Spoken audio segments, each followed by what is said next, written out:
So ఆ hit కోసమే మేము ఈ సినిమా చేశాం సార్. ఈ సినిమా మేము సర్వైవల్ కోసం చేయలేదు, సక్సెస్ కోసం చేశాం సార్. ఈ సినిమా కోసం 2 సంవత్సరాలు పరితపించాను సార్. నిద్ర లేదు, తిండి లేదు. అయినా కూడా ఏంటంటే ఒక మంచి సినిమా ఇవ్వాలి, మంచి సినిమా చేయాలి, ఇండస్ట్రీలో మేమేంటో మా ఎగ్జిస్టెన్స్ ఏంటో నిరూపించుకోవాలని చెప్పి మేము చేసాం సార్ ఈ ప్రయత్నం. నేను చాలామందికి థ్యాంక్స్ చెప్పాలి. యాక్చువల్గా ఇందులో 4 పిల్లలు సార్ ఈ సినిమాకి. నేను ఒకళ్ళు డైరెక్టర్ గారు, 2 మ్యూజిక్ డైరెక్టర్, 2 ఆయనే.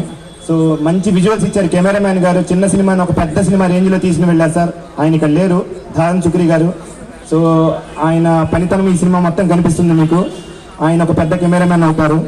అండ్ 4 నాకు ఈ సినిమాకి సపోర్ట్ చేసిన నా ఫ్రెండ్స్ అండి. మీరు క్రౌడ్ ఫండెడ్ మూవీ కోసం వినుంటారు కదా, ఇది నా ఫ్రెండ్స్ ఫండెడ్ మూవీ అండి.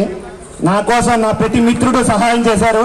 వాళ్ళందరికీ ఇక్కడే నేను థ్యాంక్స్ చెప్తున్నాను సార్. పేరు పేరున అందరికీ చెప్పలేను, బట్ అందరికీ ఒకటే sir, thank you sir, thank you very much. నా మీద నమ్మకం పెట్టి నాకు ఇంత సపోర్ట్ చేశారు.